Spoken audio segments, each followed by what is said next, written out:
मेरे बच्चे, हमने गीता का चौथा अध्याय पढ़ा था। उसमें भगवान ज्ञान कर्म संन्यास योग के बारे में बताते हैं। तब अगर तुम्हें याद हो तो भगवान अंत के कुछ श्लोकों में ज्ञान का महत्व बताते हैं। वे बोलते हैं कि ज्ञान सभी पापों को नष्ट करने वाला है और इसे पाने के लिए गुरु की शरण लेनी चाहिए, जिससे तुम परम पद की प्राप्ति करोगे। तो देखो कैसे अर्जुन फिर से ब्रह्म में आ जाते हैं और भगवान से कहते हैं, हे कृष्ण, आप कर्मों से संन्यास की ओर ले जाते हैं और फिर कर्मयोग की प्रशंसा करते हैं। इसलिए हे प्रभु, इन दोनों में से जो श्रेष्ठ है वह मेरे लिए कहिए। देखो, हम शुरू से देख रहे हैं कि अर्जुन को युद्ध करने में अब रुचि नहीं है। वह किसी भी तरह युद्ध से दूर होना चाहते हैं। साथ ही वह अपने इस कार्य में भगवान की सहमति भी चाहते हैं। इसलिए उनके फिर से भगवान से कहने का तात्पर्य है कि अगर ज्ञान ही श्रेष्ठ है तो मैं कर्म क्यों करूं? कभी कभी लगता है गीता कितनी व्यवहारिक है। हमारे साथ भी ऐसा ही होता है। हम बार बार भगवान से अपनी मर्जी मनवाना चाहते हैं और इसलिए मन आत्मा में तर्क वितर्क करते रहते हैं। पर सुनो, तब श्री भगवान बोले, कर्म संन्यास और कर्म योग यह दोनों ही परम कल्याण को करने वाले हैं, परंतु उन दोनों में भी कर्म संन्यास से कर्म योग साधन में सुगम होने से श्रेष्ठ है। अर्थात यह ऐसी पद्धति है जो प्रत्येक मनुष्य अपने जीवन में अपना सकता है, क्योंकि अगर सभी ब्रह्मचर्य लेकर सन्यासी बन जाए तो यह सृष्टि कैसे चलेगी? पहले सभी ऋषि लोग भी अपनी पत्नी के साथ लोक कल्याण का जीवन जीते थे। इसलिए भगवान भी कहते हैं, हे अर्जुन, जो पुरुष न किसी से द्वेष करता है और न किसी की इच्छा आकांक्षा करता है, वह कर्म योगी सदा सन्यासी ही समझने योग्य है, क्योंकि राग द्वेष आदि द्वंद्वों से रहित पुरुष सुखपूर्वक संसार बंधन से मुक्त हो जाता है। तुम जानते हो, पूज्य गुरुदेव पंडित श्री राम शर्मा इसकी साक्षात उदाहरण है। वे गृहस्थ होते हुए भी जीवन भर एक सन्यासी रहे, लोकहित के लिए प्रचंड पुरुषार्थ किया तथा हम सभी को भी वह मार्ग दिखा गए।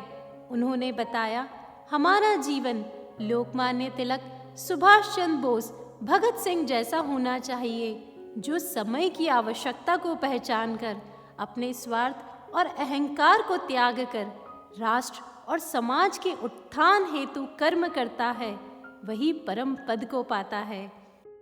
देखो, आगे भगवान कहते हैं, कुछ मूर्ख लोग सन्यास और कर्म योग को अलग अलग फल देने वाले कहते हैं, पर पंडित जन अर्थात ज्ञानी व्यक्ति दोनों को समान रूप में देखकर फल रूप परमात्मा को प्राप्त होते हैं। ज्ञान योगियों द्वारा जो परम धाम प्राप्त किया जाता है, वही कर्म योगियों द्वारा भी प्राप्त किया जाता है। तुम जानते हो, हमारी भूमि सदैव से ही आध्यात्मिक चेतना को बढ़ाती रही है। उन्हीं में से आध्यात्मिक शीर्ष पर पहुंचने वाले काशी के पूजनीय संत तेलंग स्वामी जी थे। वे अत्यंत सिद्ध और सन्यासी रहे। उनके ज्ञान, उनके व्यक्तित्व और उनके सहज चमत्कारों से पूरा विश्व प्रभावित था। 300 वर्ष की उनकी आयु किसी चमत्कार से कम नहीं थी। उनके दर्शन मात्र से लोग गंभीर बीमारियों से मुक्त हो जाते थे। पर तुम जानते हो, एक बार एक गृहस्थ श्यामचंद्र लाहिड़ी महाराज जी उनसे मिलने आए। श्यामचंद्र लाहिड़ी महाराज जी सामान्य क्लर्क की नौकरी करते थे, पर जब वे उनसे मिलने पहुंचे तब तेलंग स्वामी जी ने खड़े होकर उन्हें प्रणाम किया और उचित स्थान पर बैठाया। यह देखकर उनके हजारों शिष्यों को बड़ा आश्चर्य हुआ कि आप कैसे किसी गृहस्थ धोती कुर्ता पहनने वाले पुरुष का वंदन कर रहे हैं। तब तेलंग स्वामी जी ने समझाया, आप इन्हें नहीं जानते। जिस भगवत प्राप्ति के लिए मुझे कठोर साधनाएं और तप करना पड़ा, वह इस कर्म योगी ने सहज ही पा लिया है। मैं उसी सर्वोच्च पद का अभिनंदन कर रहा था। देखो, यह उदाहरण संन्यास और कर्म योग द्वारा पद की समानता का साक्षात उदाहरण है। आगे भगवान भी इस बात का वर्णन कर रहे हैं। वे कहते हैं, हे अर्जुन, कर्म योग के बिना संन्यास अर्थात मन, इंद्रिय और शरीर द्वारा होने वाले संपूर्ण कर्मों में कर्तापन का त्याग होना कठिन है। वहीं कर्मयोगी जो निरंतर भगवत स्वरूप का मनन करने वाला है, वे परमात्मा को शीघ्र ही प्राप्त हो जाते हैं। मेरे बच्चे, हमें इसके कई उदाहरण हमारी संस्कृति में मिलते हैं। जैसे संत रविदास जी, जो सिर्फ अपने जूते काटने का काम करते थे और सदैव भगवान का स्मरण करते थे। तो देखो कैसे माँ गंगा उनकी कठौती में उन्हें दर्शन देने आई। संत कबीर, जो जुलाहे अर्थात कपड़े बुनने का काम करते थे, पर उन्होंने भी भगवत प्राप्ति की, क्योंकि भगवान भी आगे बोलते हैं, जिसने अपने मन को वश में कर लिया है, जिसकी इंद्रियां उसके वश में है, जिसकी बुद्धि इन कर्मों से शुद्ध हो गई है तथा जो संपूर्ण प्राणियों की आत्मा रूप उस परमात्मा के दर्शन करता है, अर्थात हर प्राणी में परमेश्वर के दर्शन करता है, वह मनुष्य कर्म करता हुआ भी कभी भी लिप्त नहीं होता। यह बात समझाने के लिए मैं तुम्हें महाराष्ट्र के विख्यात संत एकनाथ जी की कथा सुनाती हूँ।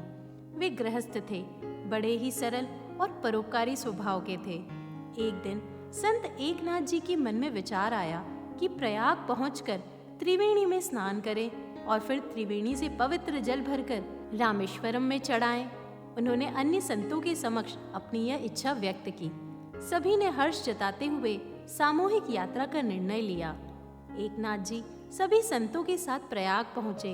वहां त्रिवेणी में सभी ने स्नान किया, फिर अपनी अपनी कावड़ में त्रिवेणी का पवित्र जल भर लिया। पूजा पाठ से निर्वृत्त हो सबने भोजन किया, फिर रामेश्वरम की यात्रा पर निकल गए। जब संतों का यह समूह यात्रा के मध्य में ही था, तब मार्ग में सभी को एक प्यासा गधा दिखाई दिया। वह प्यास से तड़प रहा था और चल भी नहीं पा रहा था। सभी के मन में दया उपजी, किंतु कावड़ का जल तो रामेश्वरम के निमित्त था, इसलिए सभी संतों ने मन कड़ा कर लिया। किंतु एकनाथ जी ने तत्काल अपनी कावड़ से पानी निकालकर गधे को पिला दिया। संतों ने एकनाथ जी से कहा, आप तो रामेश्वरम जाकर तीर्थ चढ़ाने से वंचित हो गए। एकनाथ जी बोले, आप ठीक कह रहे हैं, पर मैं इस ईश्वर को क्या जवाब दूं जो मेरे सामने प्यास से व्याकुल हो रहे थे। मान्यता है उसी समय भगवान रामेश्वरम ने उन्हें दर्शन दिए और कहा, तुम मेरी परीक्षा में सफल हुए, तुम्हारा जल मुझे ही मिला है। मेरे बच्चे, हमारा धर्म हमें यही परोपकार भाव सिखाता है। हमें इसी अनुरूप हर जीव में परमात्मा के दर्शन करवाता है। यही भाव हमें गीता सिखा रही है। मेरे बच्चे, आज के लिए बस इतना ही। अब तुम आराम करो। इसके आगे का पाठ मैं तुम्हें जल्दी ही समझाऊंगी। ओम शांति शांति शांति।